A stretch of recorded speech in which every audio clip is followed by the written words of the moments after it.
All right, so welcome to 11th grade history. Probably going to have either honors or regular, but the lectures will be the same. The assignments will be different, and the tests will be different. So first thing we're going to start off is Reconstruction following the Civil War, because I know a lot of you briefly touched on it at the very end of last year and probably forgot, to be honest. So we're going to look at the economic impacts, the social impacts, and the political impacts of Reconstruction. But this slide, or this lecture, is going to be on economic impacts of Reconstruction. So what you're going to do is you're going to open your notes that I have attached, and you're going to follow along with my lecture, and you're going to fill in the little blanks. So as I speak and as the slides pop up on the screen, you're going to make sure that you are filling in the blanks, and this will be submitted as an assignment. So you'll get points counted for this. If you do not do it, it will be a 0. All right? So first thing is we'll start off with Southern destruction. It says the majority of Civil War battles were fought in the South, which is true. Farms were no longer able to produce crops because a lot of what the Yankee soldiers did, or the Union soldiers, is they burned the Southern soil to the ground. There was nothing left. Railroad tracks were destroyed, bridges and roads were unusable, buildings were burned or demolished, natural resources were destroyed, such as access to water, things like that. Property values also decreased because when you're in an area and it's just utter desolation, and that's what I mean by things are burnt down, things are destroyed, your property value goes down. So all of you who understand or have ever heard of anybody who's trying to find a house or buy a house, you want to make sure that your house and what you paid for it keeps its value, okay? Because what happens is if the neighborhoods get bad, or if there's a lot of violence happening, like if you think about what's going on up in Minneapolis and Portland and things like that right now, what's going to happen is your property value is going to go down. So let's say that you bought a house for $100,000 and all of this stuff breaks out and people start burning things and it's craziness. What's going to happen is if you try to go to sell that house, keep in mind you've invested $100,000, you may only be able to get $50,000 or even less than that. So that means that your money has pretty much gone out the window. So it says that Southerners from all economic classes were affected, poorer than when the war began. So notice here, this is a picture. It says a railroad depot in Atlanta was demolished. They completely burned Atlanta to the ground, by the way. Another picture of Atlanta, it says buildings were destroyed. So the rebuilding has to happen, right? Southern governments had to rebuild the region. So what they did is they create public works programs. It's where the government pays citizens basically to come and rebuild certain things. The first thing that you want to do is you want to rebuild the bridges and the railroads, because that determines how you can get stuff shipped to your towns.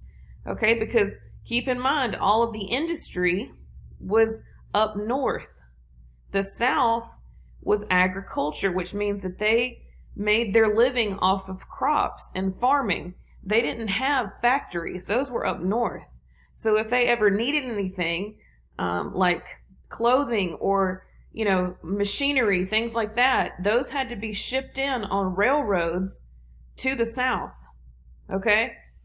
It was also very expensive, and they had little to no money. And what happens is, let's go ahead and get this idea out of the way, because I also teach government, and we're going to get into that if you take me next year. The government does not just have money, okay? The government has money from taxes. They have to tax their citizens.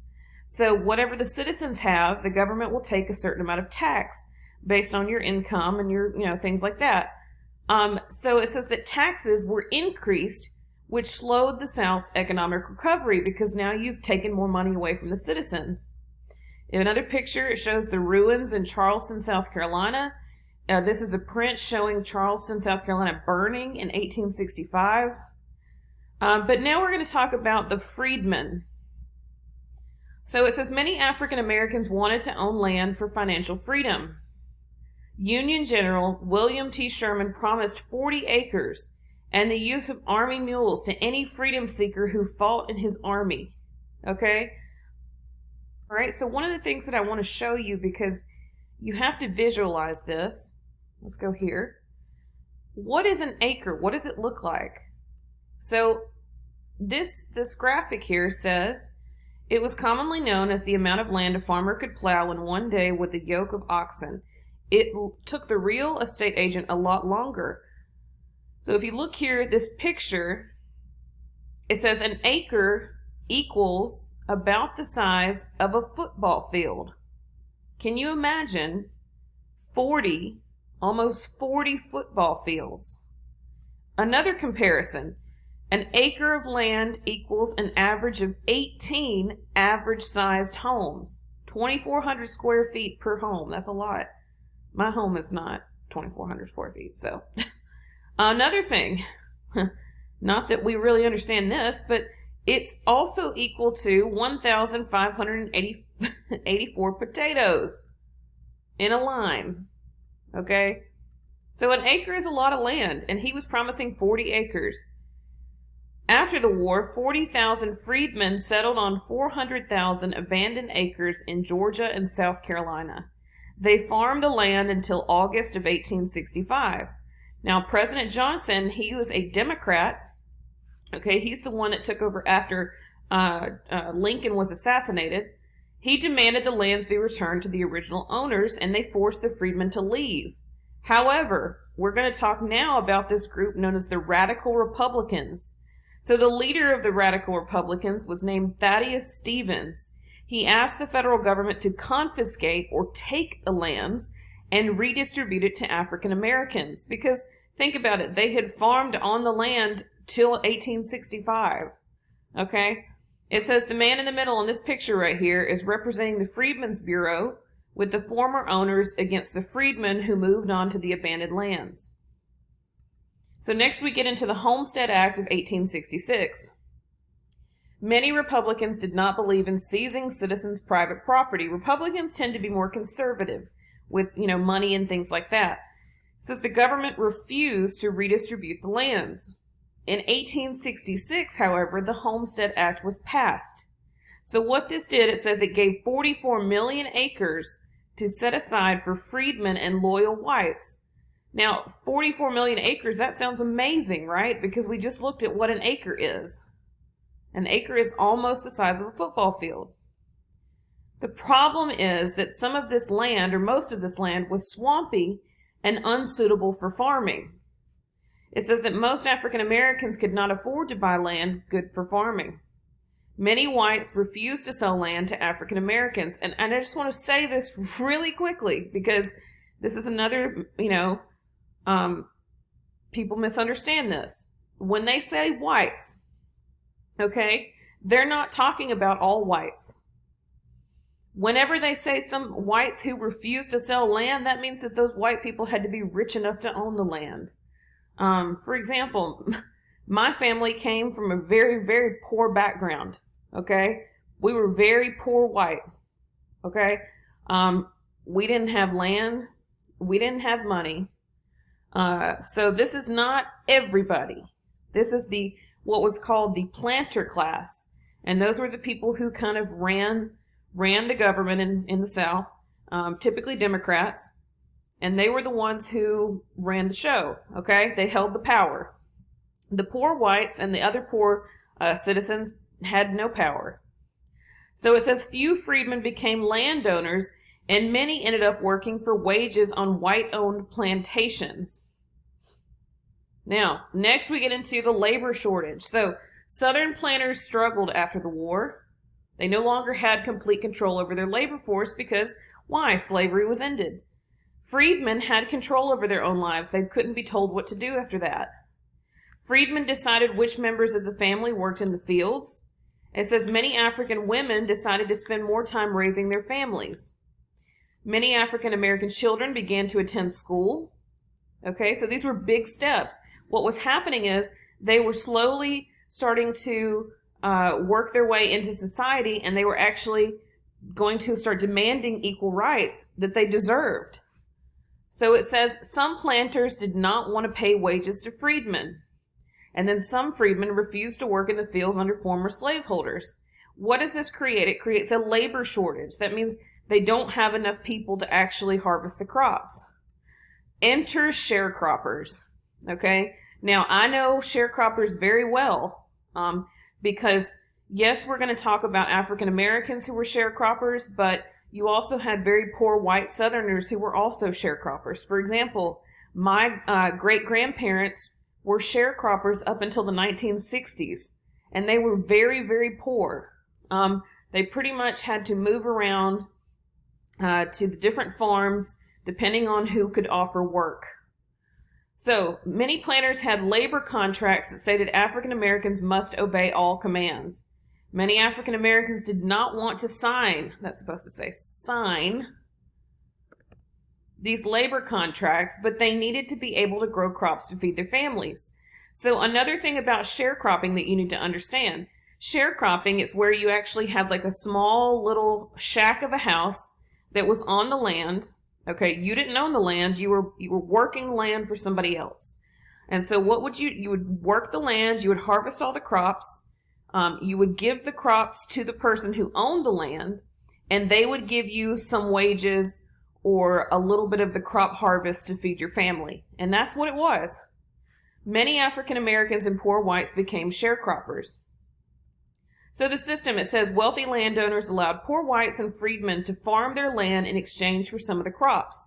Landowners usually took 1/2 to 2/3, and the sharecropper kept the rest. The sharecropper could either sell it or he could use it to feed his family. Sharecroppers kept some to feed his family, again, and sold the rest if there was extra, and they would save the profits to pay rent to the farm, to farm the land instead of giving up some to harvest, which was known as tenant farming. So now we get into tenant farming. Tenant farmers kept all of their harvest to feed their families, and they sold the rest for profit. They could save the profits to eventually buy their own land, and then they became landowners. Sharecropping did not work. So what happened was, and again, this is very, dear to me because, like I said, this was my family's experience. Many sharecroppers were in debt because they had to borrow money for supplies and equipment. So that means the mule that they had to use to harvest the land, that was something that they all had to borrow, okay? And if something happened, let's say the mule died, because keep in mind, there was not like a big tractor that you could use at that point. If the mule died, that was not your property. You had to now pay that person back that you borrowed it from. Often the profit was not enough to pay off the debt owed. Sharecroppers then had to remain on the land farming until the debt was paid off, if it was ever paid off. So some of these people would honestly, I'm just going to be honest, they would actually die off before they were able to pay off their debt. And then typically that debt would then go on to the next of kin, so it would go off to their family. Okay? Many became tied to the land with no hopes of getting out of debt. Those who were able to become tenant farmers had usually had to use credit to purchase supplies, and merchants often charged high prices. Many could not pay off past debts, which means they could not buy their own land, and it became a vicious cycle. So this says by 1880, most farmers in the South were sharecroppers. 80% of African Americans in the South were sharecroppers. It kept the South's economy from growing because typically you want your people to grow, you want them to do better, you want them to make enough money, that way they can make their own, buy their own land and have their own farm, okay? And that's how the economy does better. But for this is a cycle of debt, okay? Debt's not good. You don't want to rack up a lot of debt because that means it's something you will never recover from, okay? It's like taking out a loan that you can't pay back. So the cycle, sharecroppers are given small plots of land to farm. They buy supplies on credit, plant crops hoping for a huge harvest. They harvest the crop and give a large portion to the landowner. They sell what's left, but sometimes it's at a low price. They pay off the debts if possible, but many cannot. And then those who are able to save profits might become tenant farmers. Might. Another thing that you need to know about farming, if any of you have family members that are from the country, I know we say the country, Alabama kind of is the country, but we live above the Montgomery line, so anyway, it says they plant crops and hope for a large harvest. Now here's the thing, if there's any kind of bad weather or a drought or something like that, your crops are your investment. So if there's a drought and your crops die, you've just lost a lot of money, okay? And that's more debt that you could potentially be in.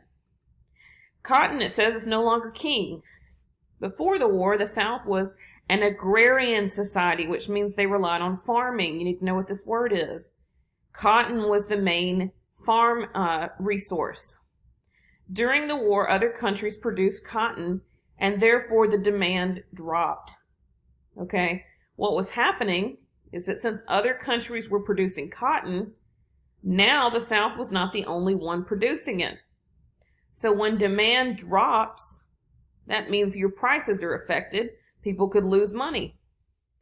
After the war, Southern planters increased cotton production, and these things led to the price of cotton dropping.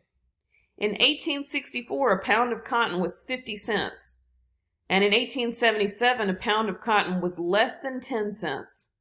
And imagine all these people who've put their life savings or trying to rely on this to farm to feed their families. They have lost a lot of money. And you also just are recovering from a war. Planters turned to tobacco and opened textile factories. Another, if you see this is workers inside a cotton gin. This is 1874. And this is another picture of Harper's Weekly, which was a very popular magazine back in the day, in the 1800s. Okay, and it shows a woman who is standing there with some sort, it looks like a cotton gin. Okay, so they're working in a well, not really in a factory, it's in the South. Okay, freedmen moved to cities. Now, what you need to know too is that freedmen, a lot of these freed African Americans decided they didn't want to stay in the South anymore. So they decided to move up north to look for job opportunities. Between 1865 and 1870, the African American population doubled in the 10 largest southern cities. So some left to move north, some moved to bigger southern cities. Some freedmen worked as domestic servants or manual laborers. In the South, many factories would not hire African Americans. What happened, it says industrialization and tobacco industry grew. The Southern economy improved, but it was still way behind the North. If you look in this picture here, I know it's kind of hard to see. Let's see if we can zoom. It says this print shows an interior view of the Leader Tobacco Works at 37 River Street, Chicago, with young women and men sorting, selecting, drying, and preparing tobacco products.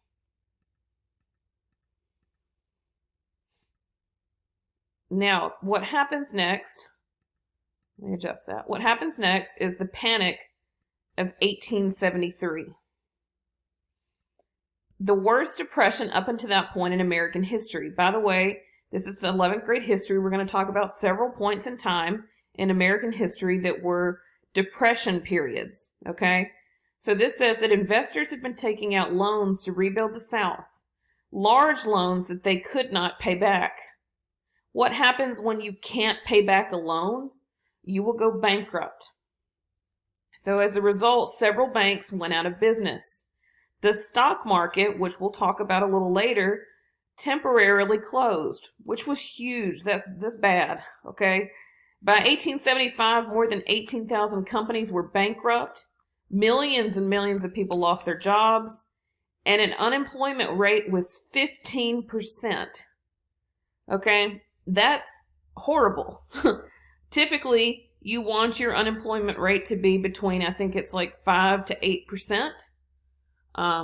It actually, the unemployment rate during the COVID pandemic got up to, I want to say 12 to 13%.